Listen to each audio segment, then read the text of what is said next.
Ginoo, mas mabuti na magpalit tayo ng damit. Bakit naman? Ginoo, dumurga ang paa mo. Ayos lang yan. Makakatakbo at makakatakas pa tayo sa mga Kastila.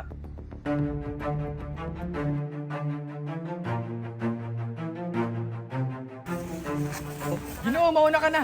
Para awa mo na! Moriras Ahoras, Senyor Crisostomo Ibarra.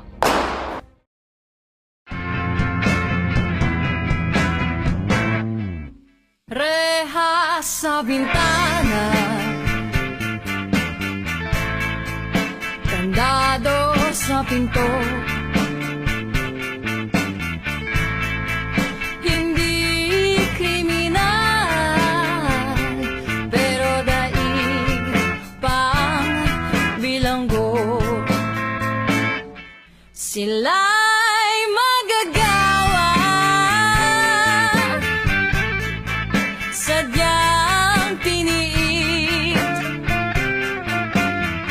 Sa hirap at gutom, dusa't sakit, hanggang isang araw malagim ang sinapit.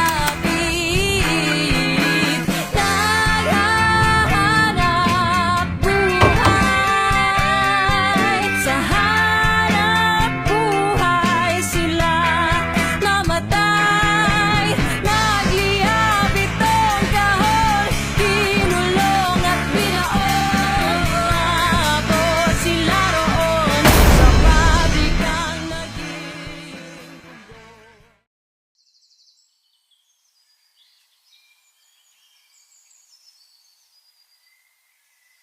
Ama, may sulat po bang natanggap galing kay Basilio? Oo anak, sandali. Narito. Ano po kayang pakiramdam na mag-aral sa Maynila katulad ni Basilio? No, Ama. Huwag kang mag-alala anak. Sa isang taon ay makakapag-aral ka na rin tulad ng mga babae roon. Talaga po, Itay! Maraming salamat po!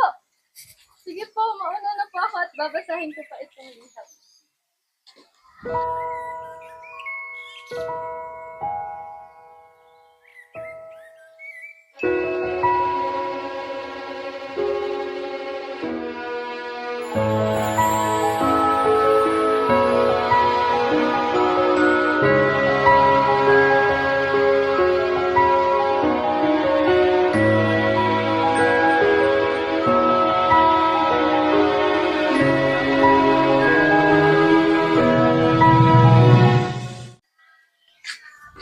O anak, ano ang problema? Ang mga prele ama, tumaas na naman ang renta sa pinagsasakahan kong lupa. Magtimpi ka at bayaran mo na lang hinihingi renta, kaysa sampahan mo sila ng kaso. Ngunit ama, umaabuso na sila. Mapagpaumanin ka. Hindi ako papayag na kunin na ang lupa ama. Kung ano ang iyong desisyon, anak, Anong kailangan mo? Sinusundo namin si Bano upang maging parte ng depensa militar. Ama, ano nangyayari? Parte ka ng depensa militar. Sumama ka sa akin ng matibasay kung gusto mo mamabuhay!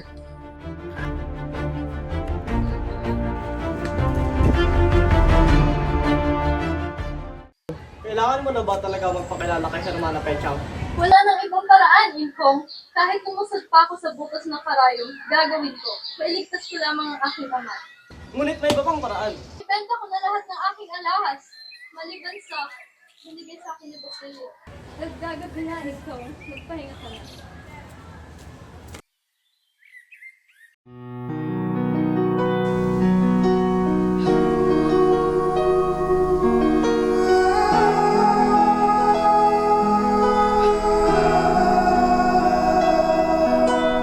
Aking ina, kamusta ka na?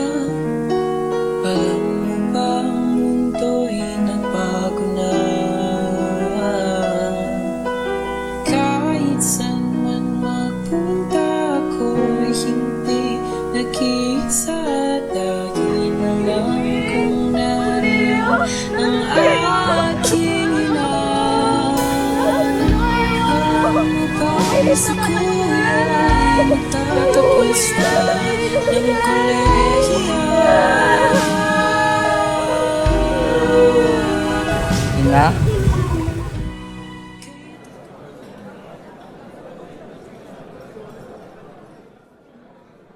Masdan niyo ang aking mga binilintang alahas. Wow! Ang gaganda! Pumili na kayo. Ba't ibang koleksyon ng aking dala ngayon? Meron akong tas ni Cleopatra na galing pang Egypto. Ayan siguro, itinadalang alahas ni Artiba. Mamimili po ba kayo ng lumang hiyas? Opo. Kayo kabe Santales. May tinatago ba kayong alahas dyan? Naipagbili na po lahat ng alam kong alahas. Ang natira na lang ay yung walang halaga. Sandali ka, Besang Talents. Nasaan ang lakit ni Maria Clara? Lakit ni Maria Clara? Opo, isang kaakit-akit na lakit na may diamante at esmeralda. Ah, ang lakit na ito? Wow! Ang ganda! Magkano kung bilhin yan? 500? 1,000? 5,000? Sabihin niyo na! Kung ako ang masusunod, hindi ko ipagbibili ang lakit na yan. Itatago ko na lamang upang maging Merieta. Siguro yan ang dahilan kung bakit ayaw ipagbigay ni Julie ang lahat na yan.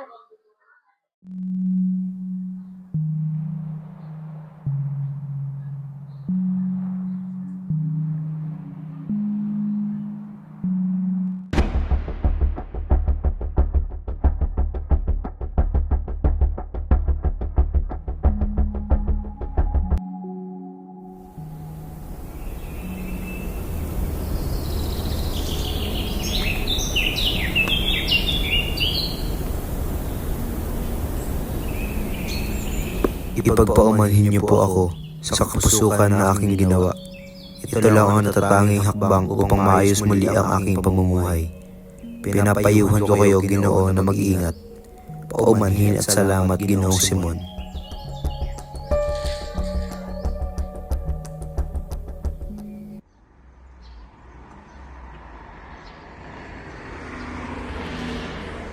Ginong Simon, opo po kayo. Kamusta si Kapitan Tiago? Nalulungkot ko pong sabihin, ngunit may nanahaw ang kanyang puso. Parang Pilipinas. Habang tumatagal, lalong humihina. Nandito ako para sa dalawang bagay. Ang kamatayan mo, o ang kaligtasan ng panig ng umaapi sa iyo, o ang panig ng bayan mo. Hindi ko alam, Ginoo, hindi ko alam. Magpasya ka. Anong narapat kong gawin? Isa lamang akong estudyante nag-aaral ng medisina. Kaya mo mamuna ng isang pangkat. At isalakay ang kumbento ng Santa Clara. At isasalbang isang babae na nangangalang Maria Clara. Maria Clara? Ngunit patay na si Maria Clara. Patay na? Hindi! Hindi totoo yan!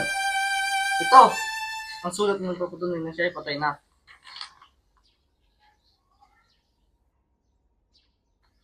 Namatay na? Namatay na hindi man lang kami nakikita! Sandali, Ginoo, sandali. Hindi ba Silya? Hindi.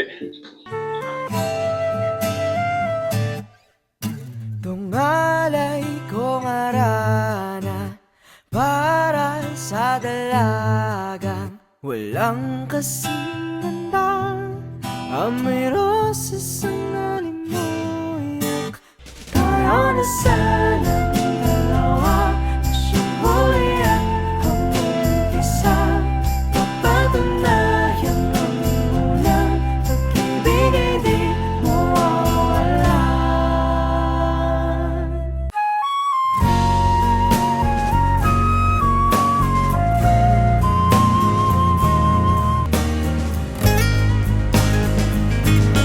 Nasaan ka man nawa'y masaya ka na.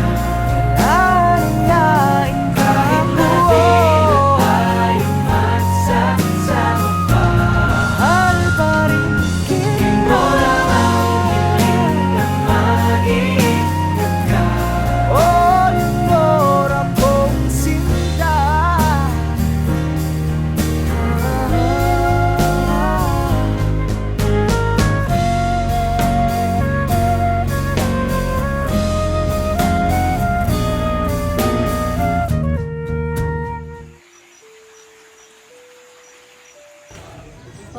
Paulita, dadaan muna tayo kay Padre Camero bago kayo itisay. Naku, sumasakit ang ulo ko sa inyo. Hindi mo ba batid na kriminal ang isang iligal? Kriminal na ngayon si Sagani. Itatak mo yan sa utak mo. Paulita, nararapat lamang na itatak mo sa utak mo lahat ng sinabi ko. Maliwanag ba? Opo, Tia. Paulita, nakalaya na ako. Pwede na tayo magsama. Hindi mo alam. Hindi ko rin alam ang gagawin ko. magiging maayos ka na lahat.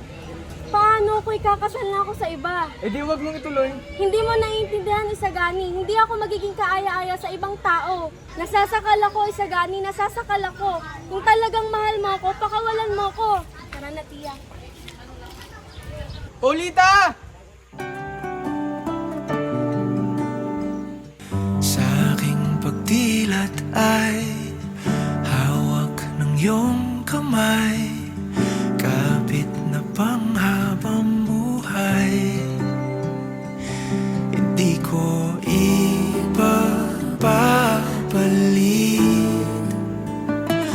pagmamahal mo sa saglit. Sa tamang panahon, darating din yun. Ako naman ang pipiliin. Ginawa ko na ang lahat. Wait, bakit nabigo pa rin? Ito na lamang ang tanging paraan.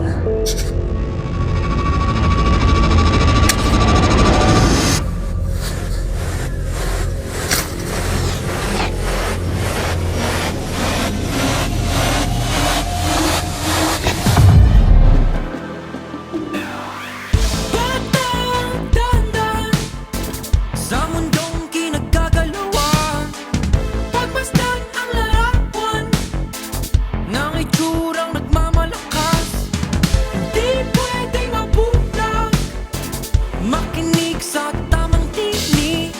Wala kang mapapala sa taong walang kahulugan.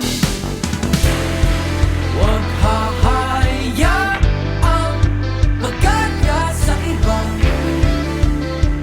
Ikaw walang sala. Halika na, tuklasin ang mundo ang puno ng isip hangin. Halika na, tuklasin ang mundo ang puno ng isip hangin. Bada na baro ka, tukuan, luhaan, nasaktan, sugat, tanang kamay, di alam ang gagawin.